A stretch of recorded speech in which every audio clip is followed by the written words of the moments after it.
So we had got a question. Did you guys go to college?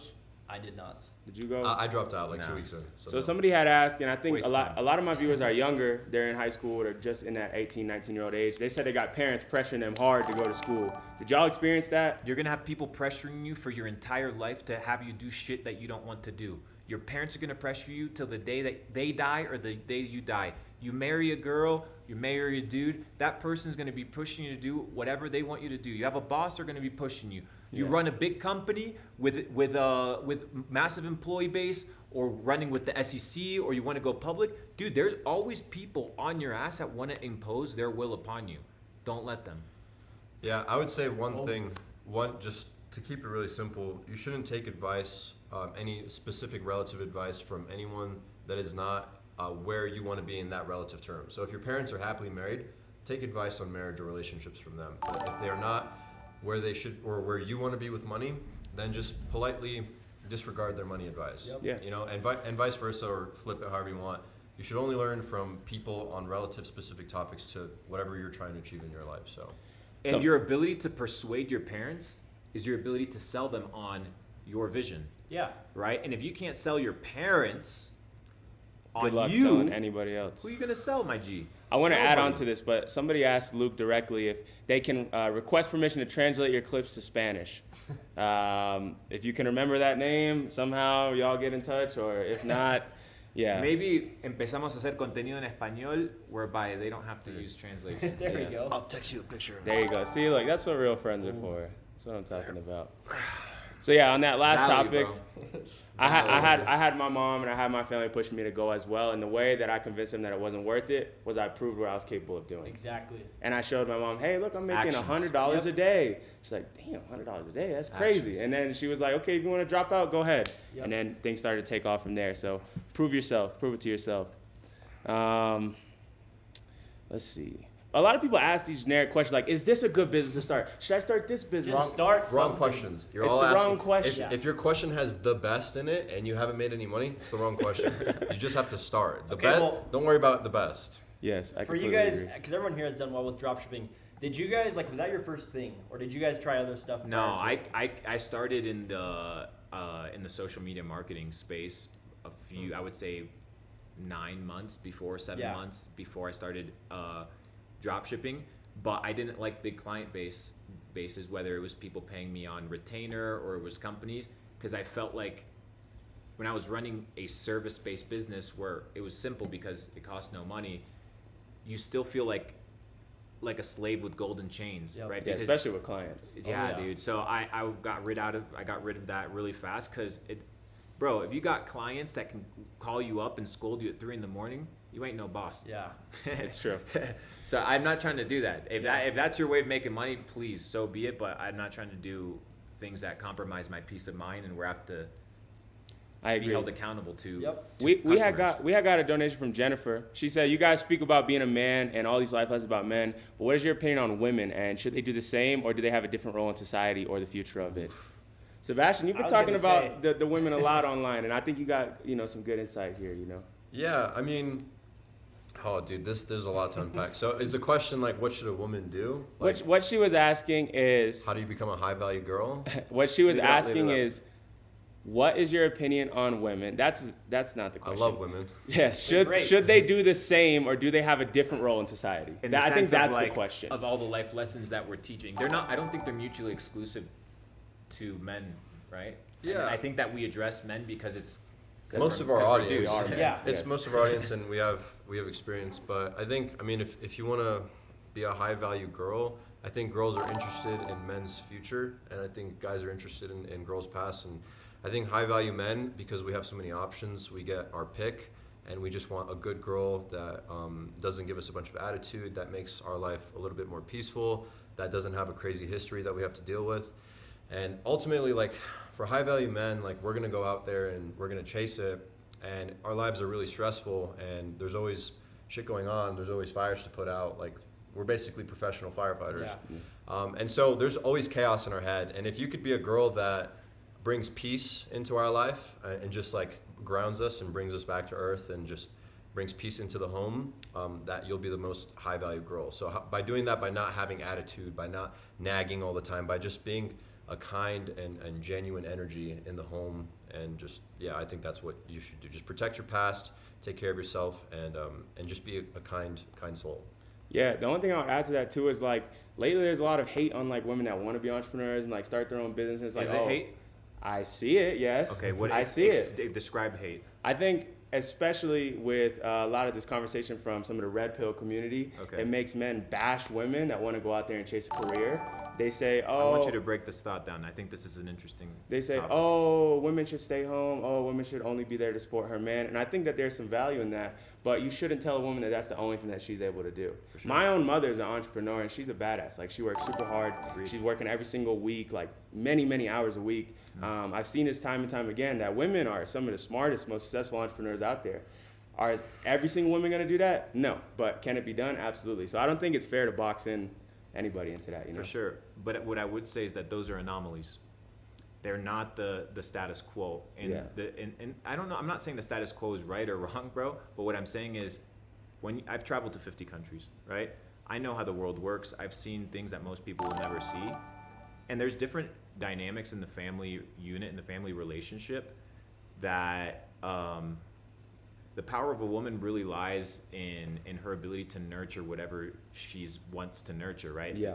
Women have a nurturing attitude, whether it's in a business, whether it's in a family dynamic. And of course, you have those bitches out there that they're the anomaly, once again, right? Yeah. But I think women have that nature, that tendency to care, to provide. And if you find that in your path in making money, so be it. That's for you. If you truly are that anomaly, that can be the case. But if I take you to South America, if I take you to the Middle East, I take you to Asia, most countries have, people are like, yeah, but most countries, they've had patriarchy for thousands of years and colonialism and all this. Brother, this shit ain't changing. If you think that colonialism is done, slavery is over, then you haven't been to Africa, right? You haven't really gotten the dynamic of how the rest of the world works. So what I would say to that is also taking into account the fact that there is an international demographic whereby the messaging and programming that they're receiving isn't let me go be an entrepreneur and make a bag, because it's just not. It's the anomaly. It's the anomaly. Yes. There's one thing I want to say on this really quick. Okay, then let's get back to our 98% male. Okay, yeah. One thing I want to say, so to just set the stage for this, my mom is an entrepreneur. She has a business right now. As a guy that I am, this is just the type of girl that I want. So I'm not saying you should live your life one way or another, but I will say that this is a fact. The most depressed category and demographic or niche of humans are women that are over 40 that make over $100,000 a year. So women that do chase money are the most depressed humans in the world. So I don't think women will find their fulfillment in their careers as much as, like Luke said, there are anomalies. But if we're going to talk about majority, which is important, I don't think they'll find their happiness there. I would say the same thing for men, and that's the thing. Most men are working a job, hustling, chasing money, when I think the conversation should transcend gender and go to, like, are you pursuing the fullest potential of you as a human? Sure, yeah. Like, fuck this gender shit. Yeah. Go straight to you as a person. Is you working this job? Is you pursuing, chasing this money?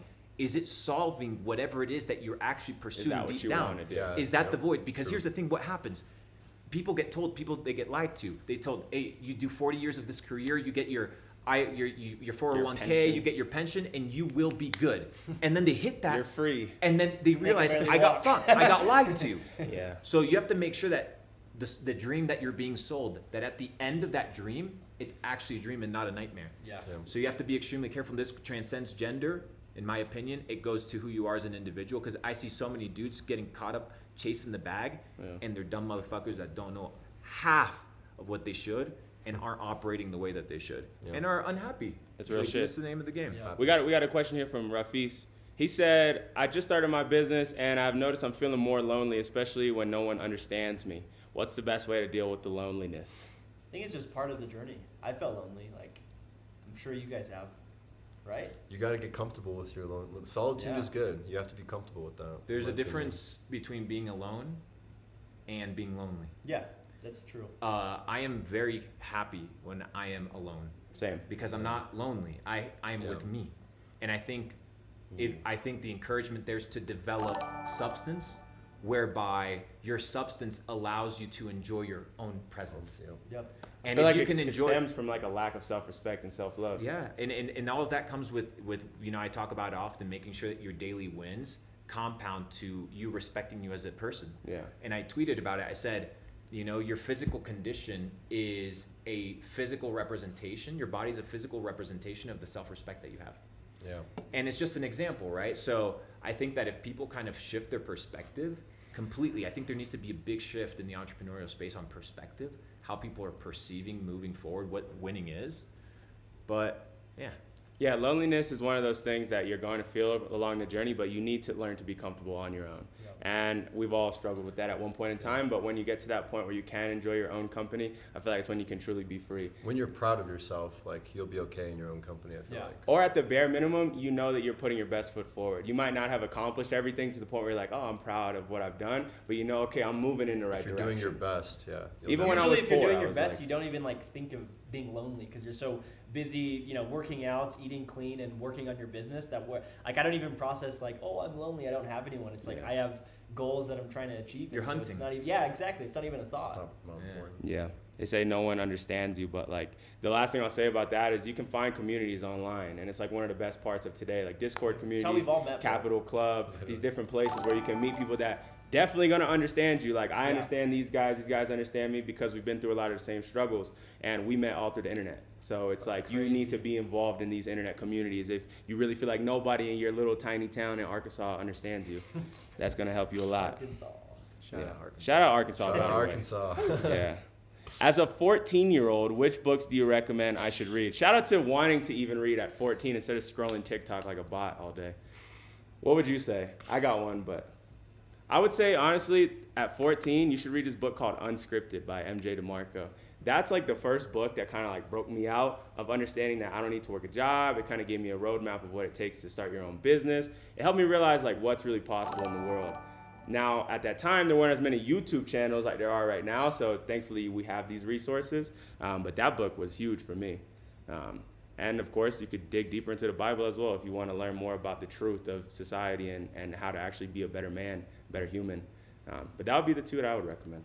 Bible first, and then for money, Rich Dad Poor Dad. Yeah. The goated Why? book. Rich Dad Poor Dad. Like why go to, like in your opinion, like why is it your first to go to? The Rich Dad Poor Dad it's just explains like the most fundamental concept of money, and it makes it very easy to understand. So I always thought I was dumb, but I understood that book. Basically, the concept is you have to put your money into things that make you money while you're not actively there. And then if you get enough of those things that make you money, your money will grow and you can put that money back into it, and then that's how you escape. So that's where I understood that concept, and I was like, oh, that makes sense. That was the first book I need to read. get rental properties. I need to Voluntarily. get businesses. I need to do that stuff. So that's like the turning point. Yeah. I don't really think, personally, I'm so glad that I didn't start my journey until I was already late through high school. So I don't know, I would say, yeah, Rich Dad Poor Dad's great, but I honestly think a lot of kids need to just be kids in the moment. And like, I'm so glad that I developed just as a normal person prior to becoming, somewhat successful, like just going through high school, chasing girls, having fun with my boys. That's so fun, and it's just like a different level of fun where you have literally no care in the world that I think people don't understand.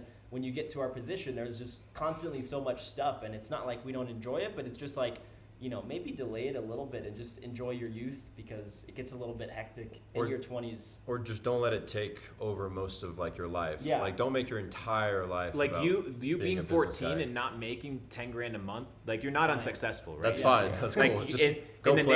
narrative, I think I see a lot of kids hit me up. They're 16 and they feel like they're in this dark cloud space because they're comparing themselves to people. Bro, I have kids that are 15 comparing themselves to me. Like, why Bro, would what you were ever we do doing that? at 15? It's Like, dude, it's sad, when I was though. 15, I was watching football matches on TV. I was out here like fishing, hanging out with my boys, playing. Like that's what I was doing. Like Yeah. I wasn't out here online watching YouTube. Every once in a while, I would come by like some YouTube ads, and I was like, "Oh, what is this?" I didn't even know what a YouTube ad was back in the day. So I think people are super connected, super plugged. But to answer the question on the book, You remember last night when you texted me data sets? You're like data sets in like the Zen mode, and I told you I was going to share something to you about the spiders. The spiders, yes. Can I share didn't something know what with you were about the talking spiders? Yes. Tell me about the spiders and the audience. So here's the thing. Everything is information. Everything is information, whether it's through a textbook, whether it's on television, or whether you're perceiving it. Everything is just information that's being received, and you're processing it. The problem is people don't know how to process information because they don't know how to think. So people can read a book and not understand it because they haven't developed the mind to understand the reading, right? That's why so much of this content can go over people's head because they lack what I call introspection, which is your ability to look inside, right? So intro comes from inside. Spect comes from spectacle, your ability to see. So introspection is your ability to see from within. And I think a lot of people, bro, they don't spend time doing a whole lot of introspection and thinking. So something that I like to do is learning from my surroundings and my environment. Like a lot of people, they're exposed to a lot of information, but they just go through the motions and the actions like bots instead of understanding why is this happening. So I'm walking through the forest one day, as I love to do. Yeah. I recommend everybody literally be able to either sunbathe every single day, do some grounding, or expose yourself to nature, right? You are plugged and connected on social media 24/7. I think is extremely important. Go connect to the world. You need to go connect to Touch reality. grass, guys. Yeah, to reality. So I'm walking, and a cobweb hits me. I'm like, fuck. and I'm walking through my trail, and then I start looking up, and I see this massive cobweb. And on the side of the cobweb, in the corner, there's a spider waiting. And I'm looking at it, and I'm like, the spider just built an entire ecosystem, understanding the principle that if it positions everything in place, that eventually the food will come. And that you don't have to chase the meal. You just have to position yourself and do the things that you have to do. Set axis Y, Z, A, B, connect them all together. And then once your work is done, you sit and you wait. You put yourself in a position. You for put yourself opportunities to in the come your position way. to eat. Yeah. People are out here chasing the meal. Yeah. So I looked at the spider, I'm like, oh, that's very clever. Let me do the same thing. And now I just he position climbed in the myself. tree and built a spider. And now I'm just positioned and building spider webs in my ecosystem, right? So now I'm building spider webs and I'm just waiting. Yeah. And eventually the food will come. And principles like that you can literally just tap into knowledge, tap into how the world works. You don't have to limit yourself to books. You don't have to limit yourself to YouTube. There's information everywhere out there. Your ability to be perspicacious enough to be introspective and perceive it is what I think is going to put people on a different level. Yeah. This guy said I'm 9 years old with 3 businesses. Bro, sorry guys, I was just giving you guys some I'm hearing you. And that's the type of stuff that it might go over people's heads, but when you talk right there, I'm hearing you. It's like you designing your life in a way where you can be prepared for things to come to you. You're not necessarily chasing after the next opportunity. You're setting yourself up so that the opportunities will flow to you. You're hunting in a more effective manner. So how can you flip that to a more applicable, practical way? Yeah, perfect. So there's ingredients to success, right? Just like there is a blueprint for the cobweb, whether it's in their DNA, whether it's in their nature, whether it's in their instinct, they still do it with fucking perfection. It's every unbelievable, time. right? Yeah. The geometry attached to this, it's perfection. Yeah. The same thing is for success, right? There's a list of ingredients, things that you can follow, that you can position yourself in weight. So for example, if you're exercising every single day and that's a priority for you, and you develop what I call a walking Lamborghini, which is to me more valuable than owning a Lamborghini. Why? Because when you interact with people that are at the highest level of the game, you're not going to win them over by talking about money. Mm-hmm. But if they look at you and they have a back problem and they have a knee pain, and you can tell them, hey, you know what? I can help you with that. And your body represents that what you're talking about is an exemplification of your lifestyle, then that person will open their door. So your ability to position yourself is by understanding how the game is played and where you want to go. So understanding, first of all, that food will come, but you have to position yourself and plant yourself in right situations, in the right environments. Also has to do with the type of job that you take on or the type of business that you could take on. I think I see a lot of people, they bounce off a shiny objects. Yeah. Back and forth, 6 months in different shit, and they don't focus on building their cobweb, which needs to be by design, and it needs to take time, and it's a process, and it's not a process for a hustler, right? And that's the reality. It's not a process for a hustler It's a because a for lot boss, because the boss is the one that has the Correct. resource to set up that ecosystem. and has the ability and has the And the knows patience and the has the ability blueprint. to wait. Yeah, Like you could right now sit on what you could sit for the next 10 years and not have to lift up a finger. 100%. Exactly. So you position yourself to become a boss. Now it's getting to that point. So go chase, hunt your meal, but as soon as you can, transition